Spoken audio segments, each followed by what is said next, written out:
America, European దేశాలు ఏ విధంగా అయితే నాటోగా ఏర్పడ్డాయో, అదే విధంగా ఇప్పుడు ముస్లిం దేశాలన్నీ కూడా 57 ముస్లిం దేశాలు ఉన్నాయి కదా, అవి కూడా ఇప్పుడు ఒక నాటో దేశంగా శక్తివంతమైనటువంటి కూటమిగా ఏర్పడడానికి తీవ్ర ప్రయత్నాలు అయితే చేస్తున్నాయి. ముఖ్యంగా ఇలా చేస్తున్నటువంటి దేశాలు ఏంటంటే టర్కీ, అదే తుర్కీ కావచ్చు, పాకిస్తాన్ కావచ్చు, ఇవన్నీ కూడా తీవ్ర ప్రయత్నాలు చేస్తున్నాయి. కానీ ఎందుకంటే పాకిస్తాన్ ముఖ్యంగా చేయడానికి భారత్ని ఇబ్బంది పెట్టాలన్నా, భారత్ని అణిచిపెట్టాలన్నా, భారత్ మాపై దాడి చేయకుండా ఉండాలన్నా ఇలాంటి ఒక కూటమి ఉంటే భారత్ దాడి చేయకుండా భయపడుతుందనే ఉద్దేశంతో ఇప్పుడు పాకిస్తాన్ తుర్కీ అని ఒత్తిడి తీసుకొచ్చి తుర్కీతో చెప్పేస్తుంది. సౌదీ అరేబియా అలాగే గల్ఫ్ దేశాలన్నింటితో మాట్లాడిస్తుంది. కానీ ఇక్కడ నాటో కూటమి ఏర్పడుతుందా లేదా అన్నది చాలా కష్టమే. ఎందుకంటే ఇక్కడ ఉన్నటువంటి విషయాల్లో ముఖ్యంగా వీళ్ళలోనే వర్గపోరు ఉంది. సున్నీలు, షియాలు. సున్నీలకి షియాలు పడదు, షియాలంటే సున్నీలు పడదు. అటు ఈ విషయంలో అటు సౌదీ అరేబియా ఒకవైపు, ఇటువైపు ఇరాన్, ఇరాక్ ఒకవైపు. అంతేకాకుండా ఇప్పుడు కొన్ని దేశాలు ఏంటి అమెరికా మీద ఆధారపడ్డాయి. కొన్ని అరబ్ దేశాలన్నీ కూడా అమెరికా మీద ఆధారపడ్డాయి. ఇప్పుడు ఇరాన్ కావచ్చు, ఇరాక్ కావచ్చు, ఇవేమొచ్చేసి రష్యా మీద ఆధారపడ్డాయి. మరికొన్ని ముస్లిం దేశాలు చైనా మీద ఆధారపడ్డాయి. ఇప్పుడు పాకిస్తాన్ లాంటి దేశం అటు అమెరికా మీద ఆధారపడింది, ఇటు చైనా మీద కూడా ఆధారపడింది. ఇలాంటి విషయాల వల్ల వాళ్ళ మధ్య ఒక ఏకాభిప్రాయం అయితే కుదరడం లేదు. అందుకే ఇప్పుడు ఈ దేశాలు నాటో కూటమిగా ఏర్పడాలంటే ఇవి మాత్రమే కాదు, అనేక సవాళ్ళు ఉన్నాయి. ఇందులో ఉమ్మా అనే ఒక ఇది ఉంది ఇస్లాంలో. ఆ ఉమ్మా అంటే అందరూ ఏకాభిప్రాయం మీద ఉండాలి. అలాంటి ఏకాభిప్రాయం ఇప్పుడు ఆర్థికంగా కూడా లేదు. పాకిస్తాన్ దగ్గర ఏమొచ్చేసి అణ్వాయుధాలు ఉన్నాయి, సౌదీ అరేబియా దగ్గర డబ్బు ఉంది, అలాగే తుర్కీ దగ్గర ఏమొచ్చేసి సైనిక శక్తి ఉంది. వీళ్ళందరూ ఏకాభిప్రాయానికి రాలేకపోతున్నారు. ఇప్పుడు అందరికీ అణ్వాయుధాలు కావాలి. సౌదీ అరేబియాతో పాటు తుర్కీ లాంటి దేశాలకి అణ్వాయుధాలు కావాలి. కానీ పక్కనే ఉన్నటువంటి ఇరాను, పాకిస్తాన్కి పడదు. ఇదే సున్నీలు, షియాల యొక్క పెద్ద తగు ఉంది అక్కడ. అందువల్ల ఇప్పుడున్నటువంటి పరిస్థితుల్లో వీళ్ళకి ఒక ఏకాభిప్రాయం కుదరడం లేదు కదా. కాకపోతే పాకిస్తాన్ దగ్గర ఉన్నటువంటి అణ్వాయుధాలు ఎప్పటికైనా ఉపయోగపడతాయనే ఉద్దేశంతో సౌదీ అరేబియా ఇప్పటి నుంచే పాకిస్తాన్తో జతకట్టింది. వెంటనే పాకిస్తాన్ ఏం చేసిందంటే మాపై దాడి చేసినా, సౌదీపై దాడి చేసినా, ఇరు దేశాల మీద దాడి చేసినట్లుగానే లెక్క వేసింది.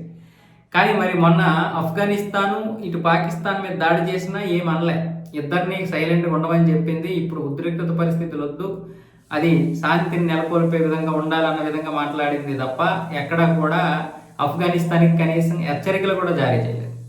మధ్యలో ఇప్పుడు తుర్కీ వచ్చింది. తుర్కీ మేము మీతో కలుస్తాము, మనం ముగ్గురం కలిసి త్రైపాక్షిక సంబంధాలు ఏర్పరచుకుందాం, తర్వాత ఒక్కొక్క దేశం మన వైపు కలుస్తుంది అని ఉంటున్నాయి. కానీ అలా కుదరకపోవచ్చు, లేదా కొన్ని దేశాలు కుదిరినా కుదరవచ్చు. ఏవి ఒక 20-30 దేశాలు, 57 దేశాలు కాకపోయినా 20-30 దేశాలు కూటమిగా ఏర్పడే అవకాశాలు ఉన్నాయి. ఆ రోజు రష్యాకు వ్యతిరేకంగా అమెరికా, యూరోప్ దేశాలన్నీ ఒక నాటో కూటమిగా ఏర్పడ్డాయి.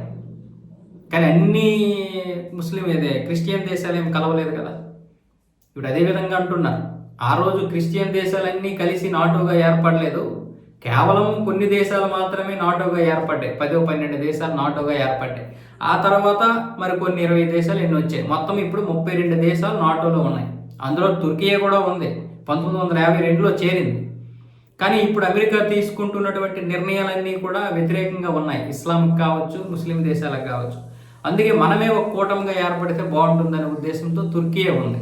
అటు నాటోలోనూ ఉంటుంది, ఇటు ఇస్లాం నాటోలో కూడా ఉంటాను అనే ఉద్దేశంతో ఇప్పుడు వీళ్ళందరూ కూడా ఒక ప్లాన్ చేస్తున్నారు. ఒకవేళ ఆ విధంగా 20-30 దేశాలు కనుక నాటో కూటమిగా ఏర్పడితే, ఇస్లాం కూటమిగా, అది భారత్కి ఒక విధంగా పెద్ద దెబ్బే, అందులో ఎటువంటి సందేహం లేదు. ముఖ్యంగా పాకిస్తాన్కి మరిన్ని కుమ్ములు వస్తాయి. ఇప్పటికే పాకిస్తాన్ ఏమొచ్చేసి JF-17 థండర్ యుద్ధ విమానాలు అమ్ముతోంది.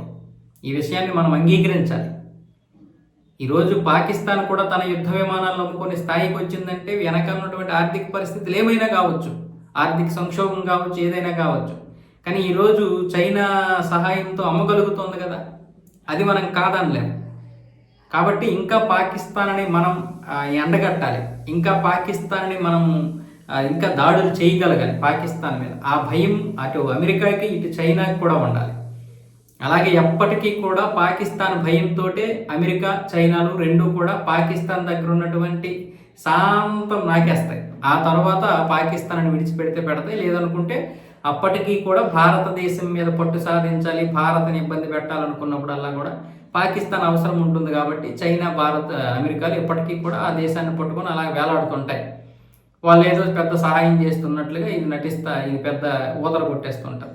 కానీ ఈరోజు మనం చూసుకున్నట్లయితే కొన్ని విషయాలు మనం అంగీకరించాలి. ఈరోజు మనం ఇప్పటికీ రఫేల్ యుద్ధ విమానాలు కొనే పరిస్థితుల్లో ఉన్నాం. మనము మన యుద్ధ విమానాలు అమ్మొచ్చు, ఇప్పటికి ఏదో బ్రహ్మోస్ లాంటి క్షిపణులు అమ్ముతున్నాం, కానీ ఇంకా మనం స్టెల్త్ యుద్ధ విమానాలు తయారు చేసుకోవాలి. దానికి సంబంధించినటువంటి ఆ ఇంజిన్లు ఏవైతే ఉన్నాయో క్రయోజెనిక్ ఇంజిన్లు కూడా సిద్ధం చేసుకోవాలి. మనం కూడా ఇంకా యుద్ధ విమానాలు అమ్ముకోవాలి, ఇంకా మన యొక్క శక్తిని పెంచుకోవాలి. ఈరోజు 24,000, 25,000 కోట్ల రూపాయలు విలువైనటువంటి ఆయుధాలు అమ్మాము, అది 50,000 కోట్లకు వెళ్తుంది. కానీ ఇది సరిపోదు. ఈరోజు రఫేల్ యుద్ధ విమానాలు ఎందుకు కొంటున్నామని ప్రపంచమే ప్రశ్నిస్తుంది, దేశం ప్రశ్నిస్తుంది. దానికి సమాధానాలు చెప్పాలి. ఇవన్నీ కూడా భారత్ మీద ఒత్తిడి ఉంది, అది కూడా తక్కువేం కాదు. 3,20,000 కోట్ల పైగానే ఒప్పందం. కొన్ని దేశాలు ఇప్పుడు రఫేల్ మీద పెద్దగా ఆసక్తి చూపించట్లేదు. వీటన్నింటికీ కూడా కేంద్ర ప్రభుత్వం లేదా సైన్యం ఖచ్చితమైనటువంటి సమాధానాలు చెప్పాల్సినటువంటి పరిస్థితి ఉంది.